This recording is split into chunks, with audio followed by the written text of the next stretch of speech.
HBAR fans, I've got some breaking news for you as an ETF is set to go tomorrow, and it's one of those juicy spot ones. How did it happen? Well, I've got the deets for you. We've also got a U.S. representative pushing to ban crypto trading in Congress. But y'all are cool with insider trading of stocks because, Pelosi's husband is like a stock trader expert, right?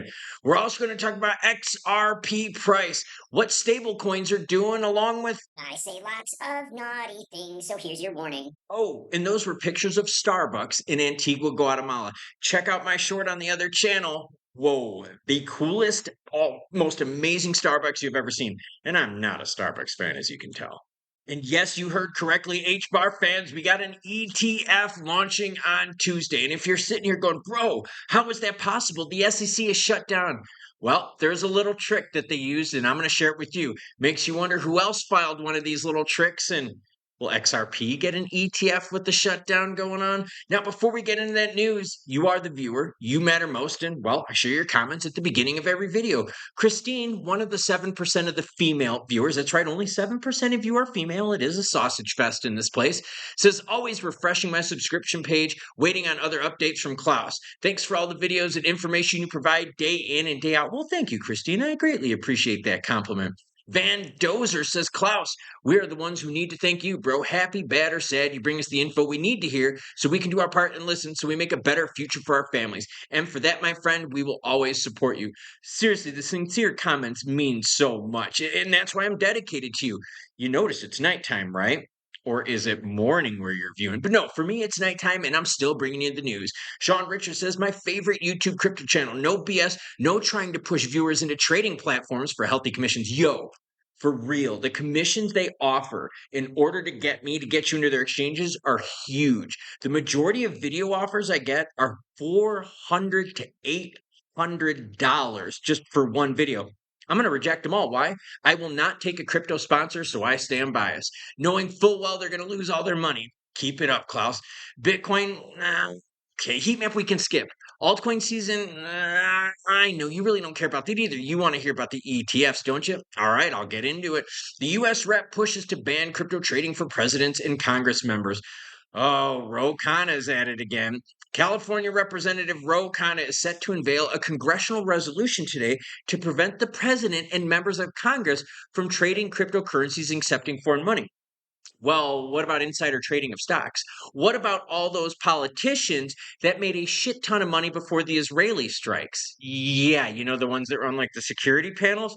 Isn't that kind of the same thing? So, what does it matter if you're trading crypto or you're trading stocks? This kind of pisses me off. And the reason they're saying crypto, it's because of Trump, right? So, again, it's okay for them to inside trade stocks. But for crypto, what fucking losers.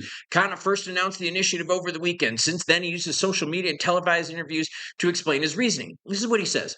We have a president who is enriching himself and his family in obscene wealth that is unprecedented in American history. People need to wake up to what's going on. It's corruption right before our eyes. Okay, but what about Pelosi's husband? Have y'all looked at his stats? What about, oh, that's right, Senator Warren, another Democrat who insider trades on the information they get? How about we just ban all trading from Congress, right? Stocks, crypto, everything. Wouldn't that be fair for both sides of the aisle? But Roe doesn't play that way. I do, though. Argentinians boost USD stablecoin purchases amid peso volatility. This is big because think stablecoins now are providing an avenue for a lot of players to de-risk themselves. During Argentina's midterm elections in 2025, citizens swapped Argentinian pesos for US dollar stablecoins amid their currency volatility. Think about that. If your country right now is going through like hyper volatility or hyperinflation, a lot of people can park their money in stables and what? Ride that stuff out.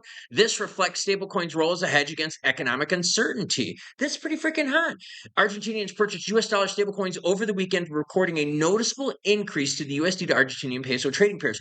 13.4 million on Sunday. That's a lot. I mean, these are people doing this. So I'm just throwing it out there. Stablecoins have a use. Oh, the HBAR ETF, you say. That's right. It's going live on Tuesday. So if it's Tuesday where you're at right now, happy Tuesday. If it's Monday where you're at right now, happy Monday, everyone. And make sure you hit that notification bell so you don't miss out on the latest news. Here's Eleanor to explain it all. I've got her information linked down below.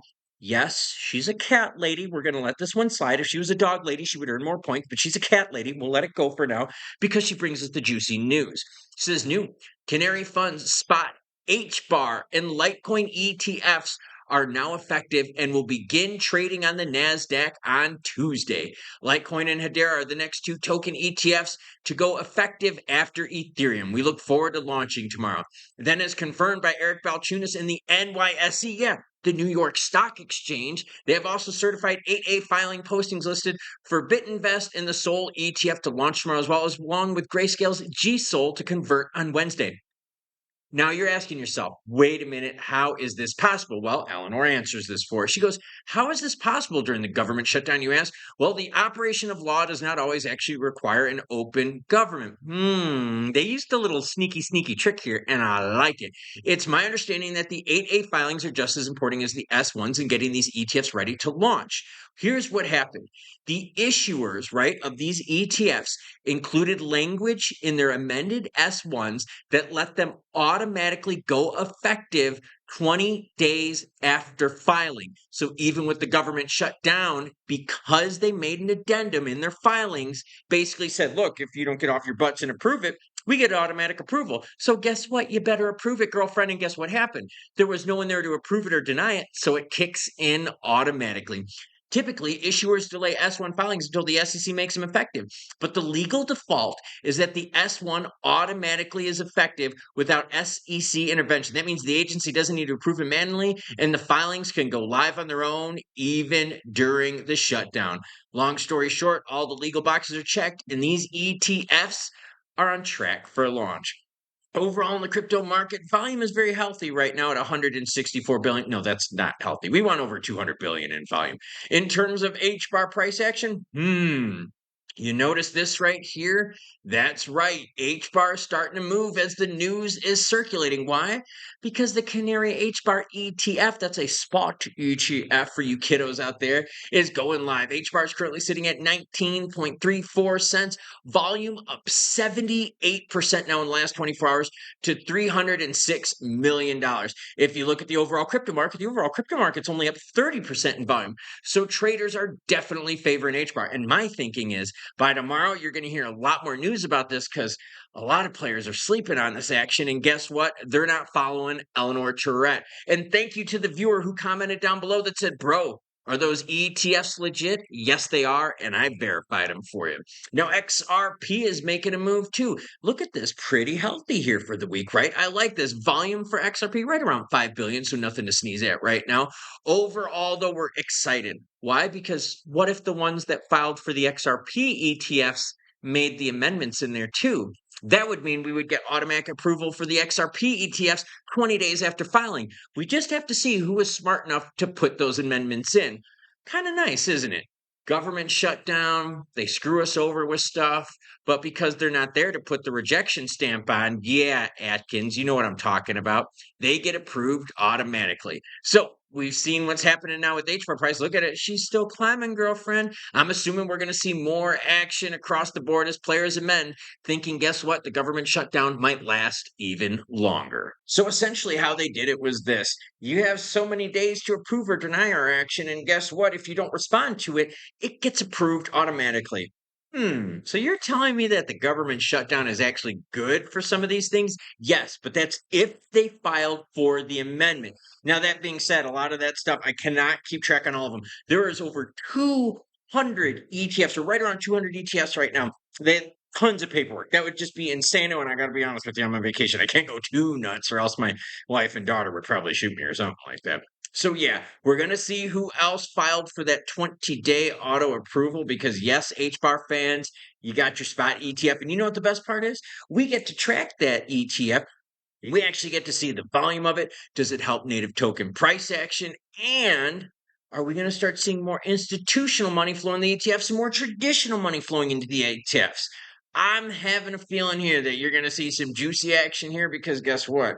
Government shutdown can't stop this train. Well, if you filed an amended paperwork, obviously. If under the original paperwork, no, this stuff doesn't happen, right? That stuff just gets delayed as usual. But those that file amended and were like, yo, let's hedge against the government shutdowns and their stupidity, they were smart because that means they had to file before the shutdown started. Yeah. Oh, proof. Because right now, the SEC isn't even accepting any new paperwork. So let's see who else was able to file early enough or get it in while there were still people there checking things out. Now, in terms of XRP, look, I think we're going to be good. We're waiting for the regaronis and we're waiting for the ETFs and we're waiting for the government shutdown. But have you noticed, even though we're not getting any more like progress on the shutdown, and now you're seeing more Democrats pissed at Trump for insider crypto trading, even though they insider trade stocks. Yeah, what's the difference between stocks and crypto, morons? Even though you're still seeing XRP wanting to move on the way up, and I'm very excited about that. That Evernorth thing, super juicy as well. I did a full deep dive video on that I'll have linked at the end of this video, along with what? Oh, that's right, my second channel. Where I'm sharing all my adventures. So choo choo what? Choo choo bitches.